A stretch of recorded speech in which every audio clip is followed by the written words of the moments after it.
Hello folks, hope you are doing well. तो आज की इस वीडियो में हम बात करेंगे तिलक नगर इंडस्ट्रीज लिमिटेड के बारे में। रिसर्च शुरू करने से पहले हम बताएंगे कि ये जो भी वीडियो हम बना रहे हैं वो एक बाय और सेल रिकमेंडेशन नहीं होगी, क्योंकि हम एक सेबी रजिस्टर्ड एडवाइज़र नहीं हैं। आप जो भी रिसर्च करें अपनी खुद करें। आप इस वीडियो से इस कंपनी के बारे में काफ़ी कुछ जान पाएंगे और काफ़ी इंसाइट्स आपको मिलेंगी जो ओवर द इंटरनेट आपको कहीं नहीं प्राप्त होंगी। तिलक नगर इंडस्ट्रीज़ के बारे में बात करें तो इसने अभी रिसेंट में काफ़ी टर्न अराउंड किया है अपने फाइनेंशियल्स में। डेट रिडक्शन किया है, नेट डेट फ्री हुए हैं इसी साल। और इसने काफ़ी सारे मेजर एक्विजिशंस किए हैं, जैसे बार्टिसंस जो कि कंपनी एक शार्क टैंक पे लिस्ट हुई थी, शार्क टैंक पे आई थी। इसमें शार्क्स ने इन्वेस्ट भी किया है। आप यूट्यूब पे जाके उनकी वीडियो देख सकते हैं, उसमें इन्होंने इन्वेस्ट किया है, हैविली इन्वेस्ट किया है।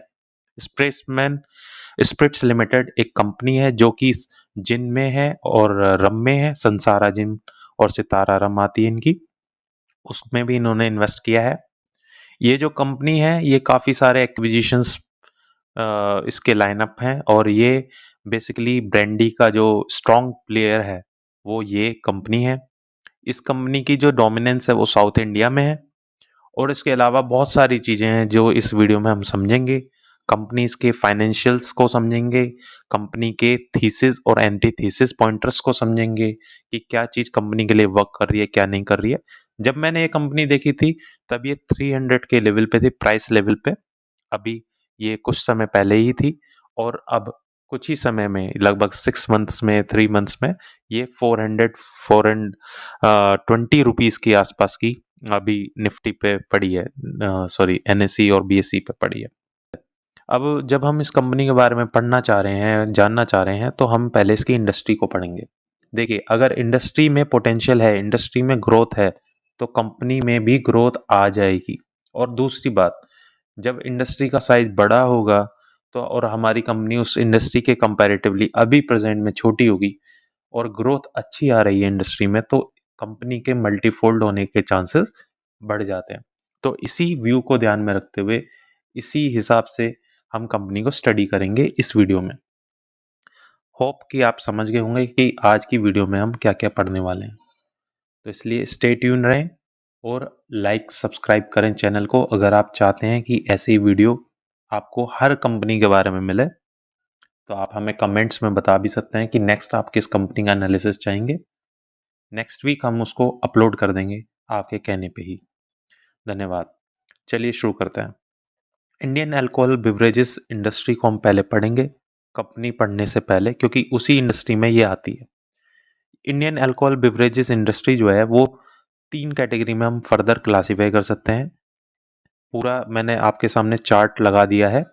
ये चार्ट डैम कैपिटल रिसर्च की हमने रिसर्च से उठाया है, और यही उसका सोर्स है। और मैं चाहूँगा कि आप इस चार्ट को जैसे जैसे मैं बोल रहा हूँ वैसे वैसे स्टडी भी करते चलें। स्पिरिट्स जो हैं हमारे वो 2 तरीके के आएंगे। एक IMFL होगा, इंडियन मेड फॉरेन लीकर। एक IMIL होगा, Indian made Indian liquor. Indian made Indian liquor IMIL जो है वो कंट्री लीकर है, देशी शराब है। बियर बियर में क्लासीफाई कर सकते हैं, और वाइन वाइन में क्लासीफाई कर सकते हैं। जो हमारा बियर है वो 2 पार्ट्स में फर्दर क्लासीफाई होता है, स्ट्रॉन्ग बियर और माइल्ड बियर, जिसे हम क्राफ्ट बियर भी कहते हैं। वाइन जो है हमारा 2 पार्ट्स में क्लासीफाई होता है, एक फोर्टिफाइड वाइन और एक 100% ग्रेप वाइन। देखिए, अगर साउंड क्वालिटी का कोई इशू है आप उसको इग्नोर कर सकते हैं, पहली वीडियो है मेरी। मैं आपको विश्वास दिलाता हूँ जैसे जैसे आपका प्यार बढ़ता जाएगा, बहुत सारी चीज़ें मेरी खुद की भी इम्प्रूव होती चली जाएंगी। जो हमारा IMFL है वो मार्केट हमने फर्दर 2 पार्ट्स में क्लासीफाई किया है, एक ब्राउन स्पिरिट्स और वाइट स्पिरिट्स। ब्राउन स्पिरिट्स जो हैं हमारे वो फर्दर हम 3 पार्ट्स में क्लासीफाई कर सकते हैं, विस्की, रम और ब्रांडी। वाइट स्पिरिट्स को हम फर्दर 2 पार्ट्स में क्लासीफाई कर सकते हैं, एक वोडका और एक जिन। बेसिकली ब्राउन स्पिरिट्स क्या है, ब्राउन कलर की ड्रिंक है, और वाइट स्पिरिट्स क्या है, वाइट कलर की ड्रिंक है। वोडका और जिन वाइट कलर की ड्रिंक होती है, इसलिए वाइट स्पिरिट्स में है। ब्राउन स्पिरिट्स में विस्की, रम और ब्रांडी आती है। ब्रांडी का जो स्ट्रॉन्ग होल्ड है वो TI के पास है। ब्रांडी इनका पोर्टफोलियो का टोटल प्रोडक्ट पोर्टफोलियो का 80 टू 90% है। ये 80 टू 90% ब्रांडी में डील करता है। बाकी इनके पास विस्की भी है, रम भी है, वोडका भी है, जिन भी है। और वोडका और जिन तो इनके ब्लू लगून के नाम से आते हैं, और जो विस्की आती है मेंशन हाउस के नाम से आती है। ब्रांडी जो है इनकी, वो भी मेंशन हाउस और कुरियर नेपोलियन के नाम से आती है। दो इनके मेन ब्रांड है, कुरियर नेपोलियन और मेंशन हाउस। इसी के बारे में आज हम चर्चा करेंगे। रम भी आती है इनकी, जो कि मदिरा रम के नाम से आती है। चलिए आज हम इनका सब कुछ जान लेंगे इस वीडियो में। सबसे पहले हम इंडस्ट्री का मार्केट साइज समझते हैं कि इंडस्ट्री कितनी बड़ी है। देखिए, जितनी बड़ी इंडस्ट्री होगी उतना ज़्यादा पोटेंशियल होगा किसी भी कंपनी के लिए ग्रो करने के लिए। तो सबसे पहले हम जानेंगे कि ये इंडस्ट्री कितनी बड़ी है। जो हमारी ये जो इंडस्ट्री है, अगर हम ट्रिलियंस में देखें, ट्रिलियन रुपीस में देखें, 2023 में 3.2 ट्रिलियन रुपीस की ये इंडस्ट्री है, जिसका एक्सपेक्टेशन ये है कि ये बढ़ करके लगभग 2 गुनी हो जाएगी 2028 में, यानी 5 ट्रिलियन के आसपास की हो जाएगी।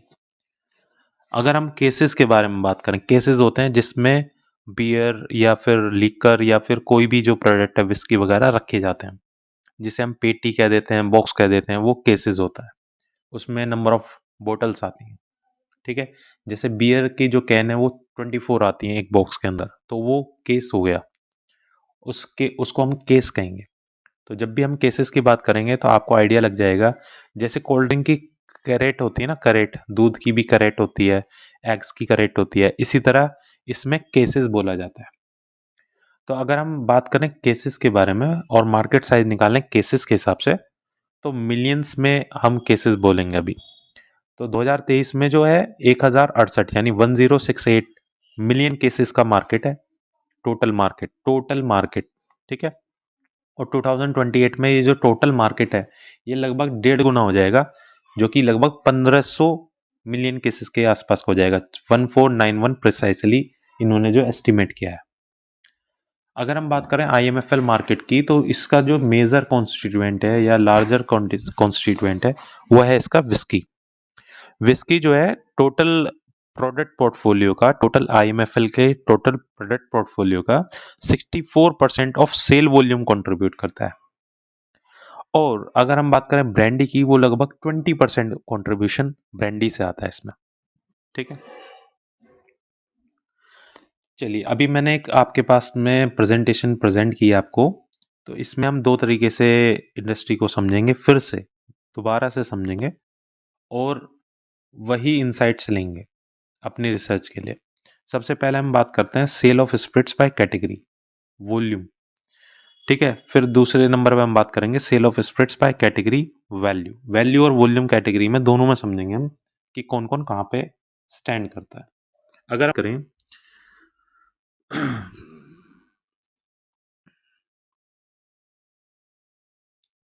अगर हम बात करें तो 2023 में 389 मिलियन केसेस की जो वॉल्यूम है उसकी सेल्स आई थी, और इसमें 65% जो है विस्की ने कंट्रीब्यूट किया, 20% ब्रांडी ने, 11.8% रम ने और 3.8% वाइट स्पिरिट्स ने, वोडका जिन। जब भी वाइट स्पिरिट्स की बात होगी वोडका जिन आएगा।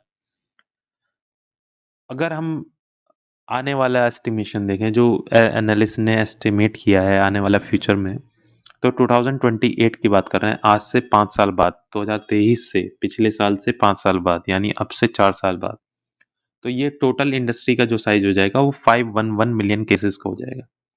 65% इसका विस्की होगा, 18 to 19% ब्रांडी होगा, 11 to 12% आपका रम होगा और 4.9% होगा वाइट स्पिरिट्स। इसका यूज केस क्या है कि हमने पहले इंडस्ट्री को समझा, इंडस्ट्री कितनी बिग है, इंडस्ट्री बिग कितनी है, उसके बाद हमने देखा इसके जो कॉन्स्टिट्यूएंट्स हैं वो कितने बिग हैं और उसमें ग्रोथ कैसे आ रही है। देखिए, अगर ब्रांडी में प्लेयर है तो ब्रांडी का हमें समझना होगा कि ब्रांडी टोटल मार्केट का कितना है, और उस टोटल मार्केट का कितना है और फिर उसमें हमें देखनी है ग्रोथ कितनी आ रही है। अगर brandy as a category grow नहीं कर रही है इन फ्यूचर, अगर नहीं कर रही होती तो आपके पैसे नहीं बन रहे होते वहां पर, फिर इंडस्ट्री में डी ग्रोथ आ रहा होता, ठीक है। तो हमें यहाँ समझना बहुत ज़रूरी है कि एक तो हमारी इंडस्ट्री कितनी बड़ी है, दूसरा इंडस्ट्री में ग्रोथ कैसी आ रही है, तीसरा जो हमारा जो प्लेयर है, जो इंडस्ट्री में जो प्लेयर है, जो हमारी कंपनी है, वो किस इंडस्ट्री के किस प्रोडक्ट पे बैठी है, ब्रांडी पे बैठी है। तो ब्रांडी एज ए मार्केट के कहाँ पोजीशन करता है और उसमें कितनी ग्रोथ आ रही है, ये समझने की चीज़ है। अगर आपका ब्रांडी का जो पोर्शन है वो लार्जर ऑफ द इंडस्ट्री है और इंडस्ट्री में ग्रोथ ही कम है या डीग्रो हो रही है तो आपको नुकसान होगा। लेकिन अगर आपका ब्रांडी एज ए इंडस्ट्री छोटा भी है लेकिन ग्रोथ अच्छी आ रही है तो आपका वहां भी पैसा बनेगा। चलिए आगे चलते हैं। तो अगर हम इसी को वैल्यू वाइज देखें तो 2801 रुपी यानी 2801 बिलियन रुपी का मार्केट है टोटल 2023 के हिसाब से, जो कि पूरा मार्केट बढ़ के 4630 बिलियन रुपीस का हो जाएगा। यानी आप देख रहे हैं डबल के आसपास हो जाएगा। ठीक है, पूरा इंडस्ट्री 2028 में होगा या 2029 में होगा, चलिए 2029 में भी हो जाएगा। तो ये पूरा इंडस्ट्री डबल हो रहा है, तो यहाँ पे मैसिव अपॉर्चुनिटीज है।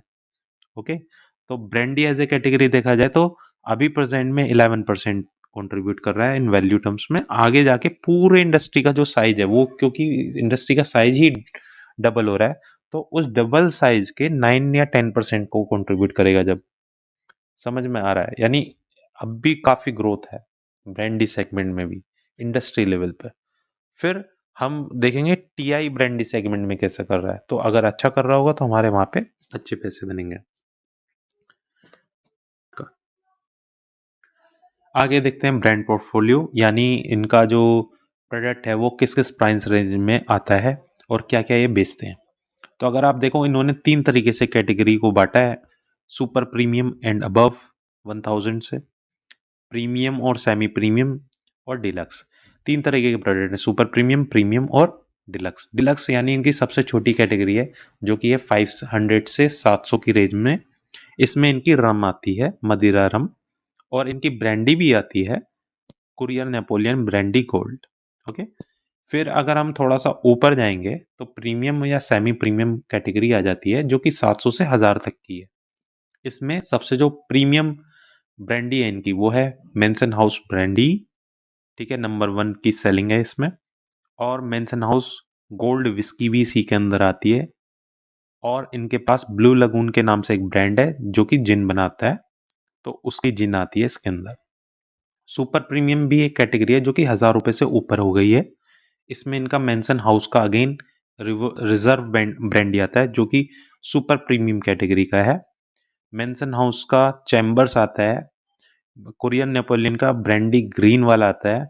और इन्होंने एक नई इनोवेशन की है, एक नया एक्सपेरिमेंट किया है कि ब्रांडी को फ्लेवर्ड कर दिया है।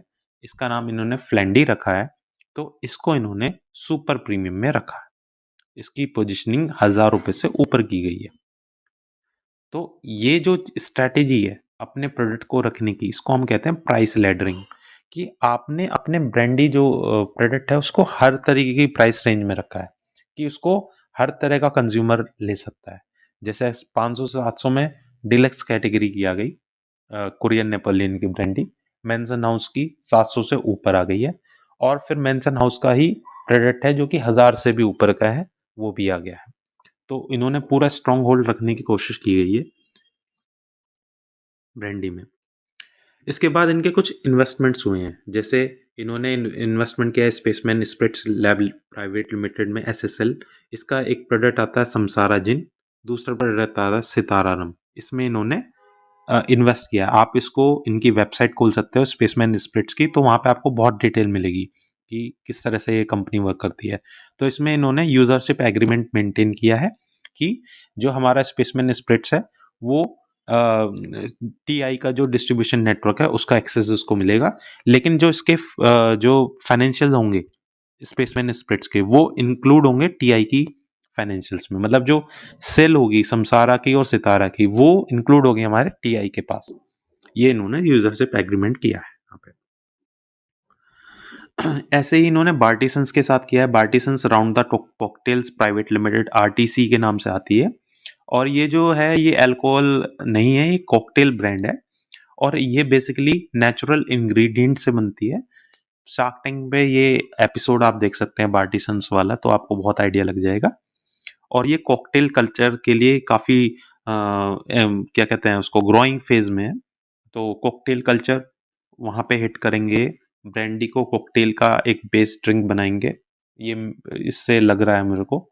और यहाँ पे एक ब्रांडी को जो अभी तक आपने देखा होगा मेडिसिनल पर्पस के लिए यूज़ की जाती थी या थोड़ा सा बोरिंग समझा जाता, तो इन्होंने यूथ के लिए एक्सप्रेशनल और थोड़ा सा ट्रेंडियस्ट ड्रिंक बनाने की कोशिश की है, थोड़ा सा एक्सपेरिमेंटल बनाने की कोशिश की है, along with round the cocktails यानी बार्टिसंस के साथ। समसारा सितारा रम उन्होंने लिए, जिन लिए कि इनका जो जिन वाला और रम वाला पोर्टफोलियो है वो भी एनहांस करे। तो काफी डाइवर्सिफिकेशन का प्लान है इनका। आगे चलते हैं। अगर हम इनके बिजनेस के फंडामेंटल्स के बारे में बात करें तो कुछ की इंडिकेटर्स को पकड़ेंगे। सबसे पहले हम पकड़ेंगे एनएसआर को। एनएसआर क्या होता है? एनएसआर होता है हमारा नेट सेल्स रियलाइजेशन। ठीक है, तो पर केसेस निकलता है कि एक केस की क्या कीमत होगी। अलग अलग स्टेट्स में ये वेरी कर सकता है, सेल्स मिक्स के अकॉर्डिंग, गवर्नमेंट की पॉलिसी के अकॉर्डिंग। तो एनएसआर बेसिकली एक कॉमन, बहुत ही कॉमन चीज़ है अक्रॉस द एल्कोबेव इंडस्ट्री, जिसको जिसका डाटा हमें रिसर्च में लेना पड़ता है अपने समझने के लिए चीज़ों को। तो अगर आप देखें एनएसआर में अभी फाइनेंशियल ईयर 2024 में जो एनएसआर है इनका वो 1282 का है। इससे पहले 2023 में 1197 का था, जहाँ से ग्रोथ आई है यहाँ पे एनएसआर में, जो कि एक अच्छा माना जाएगा। अगर हम टोटल वॉल्यूम सोल्ड की बात करें, दूसरा जो मैट्रिक है वो देखा जाए तो 94% जो है इनकी ब्रांडी सेल हुई है यहाँ पे 2024 में, जो येलो से मार्क है। और 11.16 मिलियन केसेस इनके टोटल सोल्ड हुए हैं। अगर आप देखो फाइनेंशियल ईयर 2023 में यानी पिछले साल 9.64 मिलियन केसेस सोल्ड हुए थे ओवरऑल टीआई के द्वारा अलग अलग कैटेगरीज में। और यहाँ पे अब बढ़कर कई एक साल के अंदर 11.16 है, यानी यहाँ वॉल्यूम्स में ग्रोथ आई है। ओके, ब्रांडी की सेल्स की बात करें तो ब्रांडी की सेल्स भी बढ़ी है इनकी। जो 2023 में ब्रांडी सेल होती थी मिलियन केसेस में 8.98, वो आज बढ़कर के 10.44 हो गई है 2024 में। इन्होंने साउथ इंडिया में भी रोबस्ट सेल की है। देखिए साउथ इंडिया जो है इनका लगभग 86% वॉल्यूम साउथ इंडिया में सेल हुई है इनकी। और साउथ इंडिया में पिछले साल 8.33 मिलियन केसेस सेल हुए थे, अब इनके 9.553 और 9.55 जो मिलियन केसेस हैं वो सेल हुए हैं साउथ इंडिया में। टीआई की जो वॉल्यूम है, वॉल्यूम ग्रोथ गाइडेंस है, उसके अकॉर्डिंग आप देखो तो इन्होंने 16 to 17% का वॉल्यूम गाइडेंस दिया है अपना जो कॉन कॉल है उसमें। और ब्रांडी जो है लगभग इनका 90% ऑफ द वॉल्यूम ब्रांडी से आता है, यानी सबसे ज़्यादा इनका ब्रांडी बिकता है। आप कह सकते हैं कंसंट्रेटेड है टुवर्ड्स ब्रांडी, तो हाँ जी कंसंट्रेटेड है, रिस्क है, लेकिन डाइवर्सिफिकेशन भी ये कर रहे हैं। देखिए ब्रांडी के अंदर इतना बड़ा प्लेयर कोई और नहीं है जितना ये है। तो जो ब्रांडी बिकेगा तो सबसे ज़्यादा इम्पैक्ट जो होगा अच्छा या बुरा वो इन्हीं पर होगा। ठीक है, तो रिस्क भी है एज वेल एज बूम भी है, एडवांटेज भी है यहाँ पे उसके लिए। इनकी जो नेट सेल्स है वो भी 46% कैगर से इंक्रीज हुई है 21 से 23 फाइनेंशियल ईयर के बीच में। काफ़ी मैसिव ग्रोथ रही है सेल्स में। प्रॉफिटेबिलिटी भी इनकी इम्प्रूव हुई है। इसके दो कारण हैं। एक तो इनकी जो स्ट्रैटेजी है कि कॉस्ट इन्होंने कम की है चीज़ों में, कॉस्ट सेविंग करते हैं काफ़ी। इनके पास जो है कम इंडस्ट्री जो है बेसिकली ये कॉन्ट्रैक्ट मैन्युफैक्चरिंग ज़्यादा कराते हैं, तो प्लांट का डेप्रिसिएशन या बहुत सारे प्लांट रिलेटेड खर्चे इनके नहीं है। दूसरी बात इनका जो है ना, जो डेट रिस्ट्रक्चर हुआ है उसकी वजह से प्रॉफिटेबिलिटी इंक्रीज हुई है। इनके पास 1100-1200 करोड़ का डेट था और आज ये फाइनेंशियल ईयर 2025 में नेट डेट फ्री हो गए हैं। इनका रिसेंट कॉन कॉल में मेंशन था, नेट डेट फ्री का स्टेटस इन्होंने ले लिया। तो वहां से जो डेट वाला पोर्शन था 1200 करोड़ का जो डेट था, जो आज नेट डेट फ्री हो गए हैं, तो पीएनएल से इनका हैवी जो कॉस्ट था इंटरेस्ट का वो हट चुका है। तो प्रॉफिटेबिलिटी इनकी दैट्स वाई इम्प्रूव हुई है।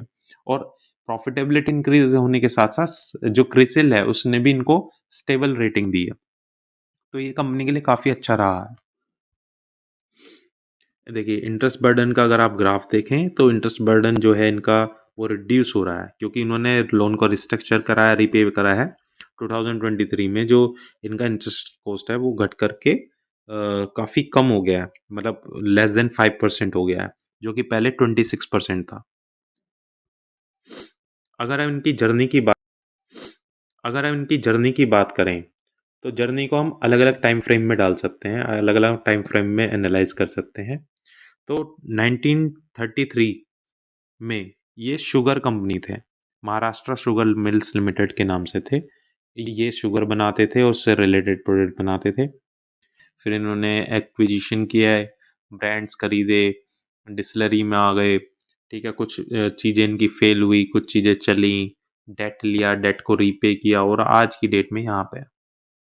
ठीक है, तो काफ़ी अच्छा डेट रिडक्शन किया इन्होंने, और अगर हम कह सकते हैं टर्न अराउंड किया फाइनेंशियल्स को, और आज एक फास्टेस्ट ग्रोइंग कंपनी बन रहे हैं। अगर इसके मैनेजमेंट की बात करें तो मैनेजमेंट में जो टॉप लीडरशिप में है वो है Amit Dhanukar, chairman and managing director. इनके इंटरव्यूज़ काफ़ी पॉपुलर हैं, मुझे काफ़ी सही लगता है इनको सुनना। तो आप इनको किसी यूट्यूब पे आप डाल सकते हैं अमित धानु का इंटरव्यू तिलक नगर इंडस्ट्री, तो आपको काफ़ी इंसाइट मिलेगी। शिवानी धानुकार इनकी वाइफ हैं, एग्जीक्यूटिव डायरेक्टर हैं। अभिनव गुप्ता सीएफओ हैं। Ameya Deshpande he is the person behind strategy and corporate development, ये प्रेसिडेंट हैं कॉर्पोरेट डेवलपमेंट और स्ट्रेटजी के। काफ़ी अच्छे बंदे हैं, मैंने खुद बात की है कॉन कॉल में पार्टिसिपेट करके। अमेया जी ने रेस्पॉन्स दिए थे। कंपनी के बारे में बात करें, 1933, 90 साल हो गए इन कॉरपोरेशन को। कंपनी एक्सीलेंसी के साथ काम कर रही है। 18 मैन्युफैक्चरिंग यूनिट हैं इनके 10 स्टेट्स में, 4 तो ये खुद ओन करते हैं और 14 जो है इनके कॉन्ट्रैक्ट मैन्युफैक्चरिंग के हैं। 15 से ज़्यादा ब्रांड हैं इनके अक्रॉस द प्रोडक्ट्स। 94% इनका मार्केट शेयर है ब्रांडी के अंदर। वॉल्यूम जो इन्होंने सोल्ड किए हैं वो 11.2 मिलियन वॉल्यूम सेल किए हैं इन्होंने। Massive, heavy massive. 86% of the जो सेल आता है इनका वो साउथ इंडिया से आता है, मतलब रीजनल ये प्लेयर है साउथ के अंदर, और साउथ में ही ज़्यादा होता है अल्कोहल कंजम्पशन, ये पॉजिटिव बात है कंपनी के हिसाब से। की स्ट्रेटेजिक प्रायोरिटीज, यानी यहाँ पे पॉइंटर्स हैं, ये जो पॉइंटर्स हैं ये इसके लिए थीसिस का काम करेंगे, मतलब इसके लिए ड्राइवर्स का काम करेंगे। तो 3-4 पॉइंटर हैं, जैसे इसको जल्दी समराइज कर लेते हैं। स्ट्रॉन्गर बैलेंस शीट, एक तो इनकी बैलेंस शीट काफ़ी स्ट्रॉन्ग है। डेट मैनेजमेंट मैनेजमेंट इन्होंने बहुत अच्छा किया है, ये तो मैं कहूँगा तारीफ है। 1200-1100 करोड़ का डेट और आज net debt free, brilliant. ROC improvement हुआ है जिसकी वजह से वर्किंग कैपिटल को एफिशिएंट लेवल पे ले आए हैं। enhanced operating management, better growth, better margin, no doubt। Category ownership, brandy price laddering, मैंने आपको बताया था कि ब्रांडी इनकी हर प्राइस सेगमेंट में मिलेगी, डिलक्स में मिलेगी, प्रीमियम में मिलेगी, सुपर प्रीमियम में भी मिलेगी, प्रेस्टीज एंड अबव में मिलेगी, सब में मिलेगी। ठीक है। इन्वेस्टमेंट इन मार्केटिंग, मार्केटिंग में काफ़ी अच्छा इन्वेस्ट करते हैं ये। आप देखो इनका यूट्यूब पे इन्होंने काफ़ी सारे एपिसोड्स निकाले हैं डिफरेंट डिफरेंट क्रिएटर्स के साथ। इसके अलावा इन्होंने, अगर आप देखो, ब्रांडी की पाठशाला एक इन्होंने इनिशिएटिव शुरू किया है। इसके अलावा इन्होंने काफ़ी जगह पे मार्केटिंग के लिए काफ़ी जगह पे इन्वेस्ट किया है, एपिसोड्स में स्पॉन्सर्स की हैं काफ़ी सारी चीज़ें इन्होंने। ठीक है, सॉन्ग्स 2025 के अंदर इसमें की हाइलाइट्स में जो मेन चीज़ है ये वो है कि इन्होंने स्ट्रेटेजिक इन्वेस्टमेंट की है बार्टिसंस के साथ, स्पेसमैन स्प्रिट्स के साथ। ब्रांड इन्होंने लॉन्च करे हैं मेंसन हाउस विस्की, नासाम सेमी प्रीमियम सेगमेंट में। फ्लैंडी ये लेकर आए हैं, तो फ्लैंडी का जो मार्केट शेयर है वो लगातार ग्रो कर रहा है। और इसके बाद कुरियर नेपोलियन जो ब्रांडी है इनकी सीएनबी फैमिली के अंदर, उसमें से ग्रोथ की गाइडेंस आई है। ठीक है, यानी 33% ये पहले थी Q1 FY25 में, जो कि अब 38% हो गई Q2 FY25 में, इसमें अच्छी ग्रोथ है। इसके अलावा मार्केट शेयर और लीडरशिप पोजीशन के बारे में बात की है, फाइनेंशियल परफॉर्मेंस के बारे में बात की है कि इन्होंने highest ever quarterly EBITDA achieve किया है। ठीक है, 66 करोड़ का। ठीक, इसके बाद इबिट्टा मार्जिन है 17.5%। इसके बाद प्रॉफिट आफ्टर टैक्स जो है इनका वो 58 करोड़ का है और नेट डेट फ्री हो गए हैं ये विद नेट कैश 25 करोड़। इसके बाद फाइनेंशियल परफॉर्मेंस को हाईलाइट किया हुआ है, एनएसआर नेट सेल्स रियलाइजेशन पर केस निकाला है क्वार्टर ऑन क्वार्टर और हाफ ईयर वाइज। इसके बाद इबिट्टा और इबिट्टा मार्जिन, इबिट्टा जो था इनका क्वार्टर टू फाइनेंशियल ईयर 2024 में जो इनका इबिट्टा था, ठीक, वो 47 का था, 47 करोड़ का, जो कि बढ़ के 66 करोड़ का हो गया है। इसमें 39.1% यानी 40% के आसपास की ग्रोथ है इबिट्टा में। इसके बाद अगर हम बात करें हाफ ईयर वाइज देखा जाए इबिट्टा को, तो 86 करोड़ से 116 करोड़ यानी फिर 35% की ग्रोथ है। रेवेन्यू के अंदर बात करें तो रेवेन्यू में ग्रोथ आई है क्वार्टर ऑन क्वार्टर 5.8% की, हाफ ईयर वाइज 4.5% की ग्रोथ आई है। पैट और पैट मार्जिन में भी ग्रोथ आई है। पैट जो इनका इंक्रीज होकर रहा है क्वार्टर ऑन क्वार्टर, उसमें 82% के आसपास की ग्रोथ है और जो पैट इनका मार्जिन है उसमें 8.7% से मार्जिन बढ़ के 14.2% हो गया, लगभग 70% की ग्रोथ है मार्जिन के अंदर।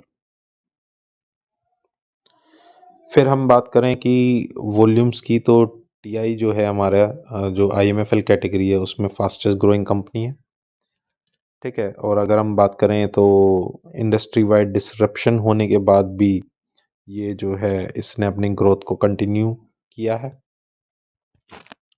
Earning call earning call highlights की बात कर रहे हैं, अर्निंग कॉल्स की बात करें यानी रिजल्ट्स की बात कर रहे हैं।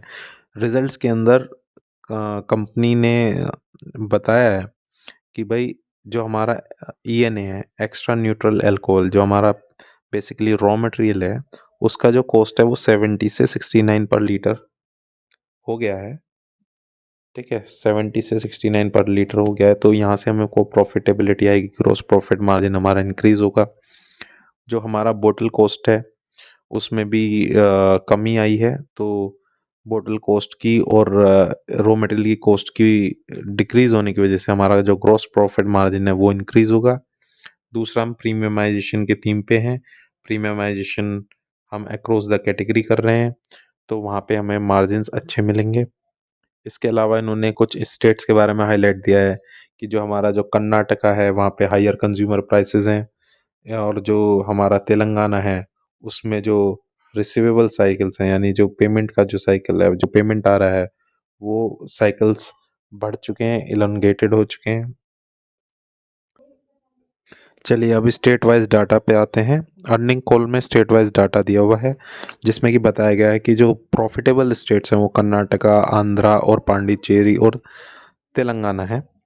ये सब स्टेट जो हैं प्रॉफिटेबल हैं ऑन अ मार्जिन बेसिस। लेकिन जो केरला है वो एक ऐसा स्टेट है जहाँ पे कंपनी का जो ओवरऑल प्रॉफिटेबिलिटी है वो इम्पैक्ट होता है, वहाँ पे प्रॉफिटेबिलिटी पे लेस प्रॉफिटेबल है ये state on a margin basis. सिर्फ कंपनी के लिए नहीं है लेकिन ये इंडस्ट्री वाइज भी ऐसा ही है। केरला के अंदर पूरी इंडस्ट्री के लिए ये स्टेट ऐसा है जहाँ पे कम मार्जिन मिलता है सेल करने पे। आंध्रा की बात करें तो आंध्रा में प्राइवेटाइजेशन हो रहा है और नई पॉलिसी आ रही है कि retail becoming private. IMFL industry जो है वो कंज्यूमर ड्रिवन मार्केट बन गया है और highly beneficial for an already existing market player जैसे तिलक नगर। तो आंध्रा देखना पड़ेगा कि आंध्रा में किस तरह से ये परफॉर्म करते हैं। बेसिकली आंध्रा से गवर्नमेंट जो है ये पॉलिसी लेकर आई है कि जो प्लेयर्स हैं हमारे जैसे तिलक नगर है वो अपना रिटेल काउंटर खोल सकते हैं वहाँ पे मार्केट के अंदर। तो ये काफ़ी देखने वाली बात होगी कि यहाँ पे ये कैसे प्ले करते हैं। इसके बाद हम बात करें तो कर्नाटका में चेंज हो रहा है एक्साइज ड्यूटीज़ में, ठीक है। तो कंपनी वहाँ पे अच्छी वॉल्यूम को एक्सपेक्ट कर रही है। और इसके बाद तेलंगाना में जो रिसीवेबल साइकिल हैं वो डिले हो गए हैं। ठीक है, तो company has started receiving old dues from Telangana and expect the balance overdue amounts to be settled over the course of next few months. Telangana is at 10 weeks overdue in Telangana. Historically, 8 to 9 weeks had been the law for overdue, while peak was at 18 to 19 weeks. Normal cycle of receiving money is 45 days. Telangana's outstanding receivable stands at 1.3 billion rupees, of which 800 millions are overdue. तो जो outstanding थे तेलंगाना की तरफ से वो मिल रहे हैं company को वापस। इसके बाद इसके बाद हम फ्लेंडी को पढ़ते हैं। फ्लेंडी एज ए कैटेगरी ये फ्लेवर्ड ब्रांडी है और इसका जो पोर्टफोलियो स्टैंड करता है वो 7% स्टैंड करता है ऑफ ओवरऑल जो मेंसन हाउस का जो ब्रांड है वहां से आती है। मेंसन हाउस के नाम से ब्रांडी भी आती है, मेंसन हाउस के नाम से इनकी जो है फ्लेंडी भी आती है। तो अगर हम मेंसन हाउस ब्रांड को देखें तो 7% मेंसन हाउस ब्रांड का फ्लेंडी से आ रहा है और काफ़ी सारे स्टेट्स में बिक रही है, तेलंगाना में, आंध्रा में, पांडिचेरी में, सिक्किम में। और ये फास्टेस्ट ग्रोइंग स्प्रिट्स है अक्रॉस ऑल कैटेगरी इन IMFL। तो ये डाइवर्सिफिकेशन का प्ले है, ये एक्सपेरिमेंट का प्ले है, ये ब्रांडी को और मोर पॉपुलर बनाने का प्ले है यूथ में, यंगर चिल्ड्रन, यंगर यूथ में और लेडीज में। बेसिकली फ्लेंडी को पॉपुलर करने का प्ले है ये। और इसके बाद आसाम की मार्केट में इन्होंने लॉन्च किया है सेमी प्रीमियम विस्की। ठीक है, और इसका जो प्राइस है लगभग 560 रुपी है फॉर अ 750 मिलियन बोतल। और कंपेरेबल जो ब्रांड होंगे वो रॉयल स्टैग होगा, रॉयल चैलेंजर्स होगा। ठीक है, और इसके बाद अगर हम देखें सेमी प्रीमियम विस्की जो है सेगमेंट वो काफ़ी लार्ज है आसाम में, लगभग 2 lakh cases per month sale होते हैं। तो उसमें इन्होंने ये लॉन्च किया है, तो देखने वाली बात है कि TI को यहाँ से कितना ग्रोथ मिलता है। फिर न्यू लॉन्चेस जो हैं कंपनी ने गाइडेंस दी है कि ये लग्जरी ब्रांड में लॉन्च करेंगे कुछ प्रोडक्ट जो कि थर्ड क्वार्टर में आएगा फाइनेंशियल ईयर 2025 के। ओके, और एक लग्जरी प्रोडक्ट भी ये लॉन्च करेंगे एक और, जो कि 6 मंथ के अंदर लॉन्च होगा लग्जरी सेगमेंट में। तो बेसिकली अब कंपनी लग्जरी सेगमेंट की तरफ देख रही है, जिसमें कि एक इनका अभी आने वाला है प्रोडक्ट और एक 6 महीने के अंदर अंदर आने वाला है। तो देखना यह है कि यहाँ से TI के शेयर प्राइस पे, TI के वैल्यूएशंस पे, TI के फाइनेंशियल्स पे क्या असर पड़ता है, ये देखने वाली चीज़ है। इसके बाद Q2 फाइनेंशियल ईयर 2025 का कौन कॉल का ये स्निपेट है। यहाँ पे आप मेरा नाम दे सकते हैं। अमेया देश पांडे जी से मैंने कुछ क्वेश्चंस किए थे और वो जो क्वेश्चनिंग की थी उन्होंने उसका जवाब यहाँ पे दिया है। ठीक है, तो यहाँ पे इनका इनकम स्टेटमेंट है, अगर आप देखें तो मैंने काफ़ी कुछ डिस्कस कर दिया है पहले ही। जैसे बिट्टा जो है इनका ये कितना ग्रो कर रहा है, बिट्टा मार्जिन कितना है, ये सब मैं आपको बता चुका हूँ। सेल्स नंबर ये सब, बैलेंस शीट है, कैश फ्लो स्टेटमेंट लगाया हुआ है, आप PPT में अच्छे से देख सकते हैं। बाकी screener.com पे आप जाके इसको एनालाइज कर सकते हैं। अब आ जाते हैं एंटीथीसिस पॉइंटर पे। तो एंटीथीसिस क्या होता है? एंटीथीसिस होता है कि कौन कौन से ऐसे पॉइंट्स हैं जो कि अगर होते हैं इन फ्यूचर तो कंपनी पे एक एडवर्स या बैड इम्पैक्ट डालेंगे या कंपनी के लिए रिस्क वाला काम करेंगे। तो एंटीथेसिस में हम सबसे पहले है प्रोहिबिशन। अगर गवर्नमेंट ही बैन लगा दे अल्कोहल पे या अल्कोहल रिलेटेड प्रोडक्ट पे कि भाई अच्छे नहीं है सोसाइटी के लिए, बैन करो बैन करो। कुछ स्टेट्स में बैन भी की गई है, जैसे बिहार में बैन है अल्कोहल। तो अगर ऐसे ही गवर्नमेंट जो है ना बैन करती जाती है स्टेट्स में, तो वो एक एंटीथेसिस पॉइंटर होगा। इसके बाद एडवर्स गवर्नमेंट रेगुलेशन, गवर्नमेंट की जो रूल्स हैं वो अगर इंडस्ट्री को फेवर नहीं कर रहे होंगे, ऐसे कुछ रूल्स आ जाते हैं तो भी एंटीथेसिस का काम करेंगे। बेसिकली रिस्क है ये, इंडियन को हमें कंसिडर करना ही है। जब हम एक इंडस्ट्री को इन्वेस्ट कर रहे हैं एक इंडस्ट्री के अंदर तो उसको ट्रैक भी करें। तो जब हम ट्रैक करेंगे तो हमको पता चलेगा कि गवर्नमेंट की क्या पॉलिसीज आ रही हैं। मान लो गवर्नमेंट ने कुछ ऐसी पॉलिसी लाई है जिससे इस पे अच्छा इफेक्ट नहीं पड़ रहा है, तो हमारा शेयर प्राइस भी रिड्यूस होगा, PE भी हमारा डिग्रेड होगा। ठीक है, हमारा पैसा लॉस में चला जाएगा। तो इसको हमें कंसिडर करना होगा इन सब चीज़ों को। फिर है geographical and concentration risk. Geographical ऐसे है कि साउथ इंडिया पे डोमिनेंस है इनका। साउथ इंडिया में कुछ प्रॉब्लम आता है एक दो स्टेट्स में, तो वहाँ पे इनको दिक्कत हो जाएगी। अगर साउथ इंडिया को देखा जाए तो वहाँ पे ही कंसंट्रेशन होने का मतलब हो गया कि और अदर जगह पे इनका डाइवर्सिफिकेशन नहीं है या कम है। तो कंपनी को चाहिए कि अक्रॉस द इंडिया ये डाइवर्सिफाई करें अपने प्रोडक्ट्स को स्टेट्स वाइज। तो यहाँ पे एक पोर्टफोलियो डाइवर्सिफिकेशन हो जाएगा जिससे रिस्क कम हो जाएगा। कंसंट्रेशन का रिस्क है, ब्रांडी पे पूरी तरीके से ये फोकस्ड है। ब्रांडी के अलावा भी चीज़ें हैं जैसे विस्की है, वोडका, रम है, जिन है। तो वो जो अदर पोर्टफोलियो हैं अगर उस पे भी ये कंपनी ध्यान देती है तो एक बैलेंस्ड पोर्टफोलियो हो जाएगा इनका प्रोडक्ट्स का।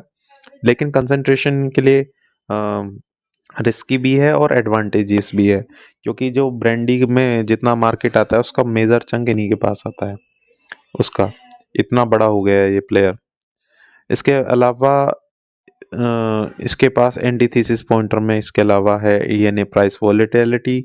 ईएनए होता है एक्स्ट्रा न्यूट्रल अल्कोहल जो कि इनका रॉ मटेरियल है ब्रांडी के लिए। तो अगर उसके प्राइसेस में चेंजेस होते हैं जैसे हमने देखा कि 70 से 69 हुआ तो इनको फायदा मिला, ग्रॉस मार्जिन इनके बढ़ रहे हैं। लेकिन अगर ये 70 से 75 होता है, 80 होता है, तो यहाँ पे इनकी प्रॉफिटेबिलिटी जो है बहुत बुरी तरीके से इफेक्ट पड़ेगा उस पर। और ये इसके लिए एंटीथेसिस का काम करेगा। डिपेंडेंस ऑन थर्ड पार्टी बोटलर, जैसे कि मैंने स्टार्टिंग में बताया था, इनके कुछ 14-15 प्लांट्स हैं जो कि इनका कॉन्ट्रैक्ट मैन्युफैक्चरिंग के हैं। मीन्स ये ऑर्डर देते हैं उनको, वो बना के देते हैं इनको। ठीक है, लीज पर हैं समझ सकते हो एक तरह से, या इन्होंने वहाँ पे कॉन्ट्रैक्ट किया हुआ है अपने प्रोडक्ट्स के रिगार्डिंग कि आप हमें बना के दो। ठीक है, तो ये डिपेंड करते हैं थर्ड पार्टी बोटलर पे। तो ये भी एक एंटीथेसिस में काउंट हो सकता है कि अगर किसी वजह से जो थर्ड पार्टी बोटलर है उसको कोई नुकसान होता है और इसका इंडस्ट्री नहीं चल पाता है, या फिर कोई किसी तरीके से प्राइसिंग पावर वहाँ पे उसके पास आ जाती है, तो यहाँ पे एक रिस्क रहेगा। ग्लास पैकेजिंग प्राइसेस, ग्लास जो है जो बोतल है उसकी बात हो रही है। तो ग्लास के जो रेट हैं, जैसे हमने ऊपर बात करी ईएनए के रेट, तो इसी तरह से ग्लास ग्लास और ईएनए दोनों रॉ मटेरियल हैं। तो ग्लास के रेट पे जो फर्क पड़ेगा वो इनके मार्जिन पे एडवर्सली इम्पैक्ट डालेगा। ठीक है, अगर ग्लास के प्राइसेस सस्ते होते हैं तो इनको फायदा होगा, ग्लास के प्राइसेस महंगे होंगे तो इनको नुकसान होगा। ठीक है, इसके अलावा देखिए, जब भी हम इंडस्ट्री का रिसर्च करते हैं तो इंडस्ट्री दो तरीके की होती है। एक कंसोलिडेटेड प्रॉफिट पूल इंडस्ट्री होती है और एक होती है फ्रैगमेंटेड इंडस्ट्री। तो टीआई किस में आता है? फ्रैगमेंटेड में आता है, कंसोलिडेटेड में आता है। देखिए, फ्रैगमेंटेड वो इंडस्ट्री है जहां पे स्मॉल स्मॉल प्लेयर्स होते हैं कई सारे। पूरा चंक किसी के पास नहीं होता, पूरा पाए किसी के पास नहीं होता, छोटे छोटे प्लेयर हैं, सभी अपना अपना कर रहे हैं, लेकिन मेजर डोमिनेंस किसी की नहीं है। ठीक है, प्रॉफिट्स जो हैं सभी में बटे हुए हैं, छोटे छोटे रूप में, कोई भी मेजर प्लेयर नहीं है। और कंसोलिडेटेड होता है जहाँ पे प्रॉफिट पूरा इंडस्ट्री का कंसोलिडेटेड होता है कुछ लोगों के हाथों में। दो तीन प्लेयर ही होते हैं जो कि पूरी इंडस्ट्री का लाभ उठा रहे होते हैं। मेजर चंक उन्हीं के पास होता है, मार्केट शेयर उन्हीं के पास होता है, वही उसमें लीड करते हैं। तो जो टीआई है प्रेजेंटली, एक जो इंडस्ट्री है ये फ्रेगमेंटेड है। ठीक है, ये वाली जो इंडस्ट्री है बेसिकली फ्रेगमेंटेड है। यहाँ छोटे छोटे प्लेयर हैं, थोड़े से सेमी बिग प्लेयर हैं, थोड़े से बड़े प्लेयर हैं। तो मेजर डोमिनेंस किसी के पास नहीं है। लेकिन टीआई ने यहाँ पे क्या किया कि ब्रांडी सेगमेंट में जो छोटे छोटे प्लेयर थे उनको उठा लिया, और जो डिफरेंट डिफरेंट चीजें बना रहे हैं जैसे जिन वोडका, इनके साथ उन्होंने यूजरशिप एग्रीमेंट कर ली। तो एक कंसोलिडेटेड फ्रेमवर्क में आ रहे हैं, जो फ्रेगमेंटेड फ्रेमवर्क से कंसोलिडेटेड फ्रेमवर्क में आ रहे हैं, साथ में प्रीमियमाइजेशन में है।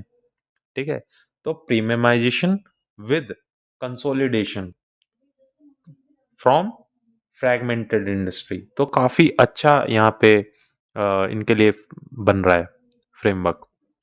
तो यही सब बात थी टीआई इंडस्ट्री के इंडस्ट्री एनालिसिस में। आई होप कि आपको पसंद आया होगा।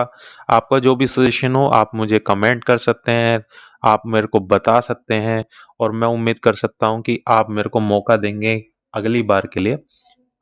तो मैं चाहूँगा कि आप यहाँ पे बताएं कमेंट्स में कि आप किसकी बारे में जानना चाहेंगे।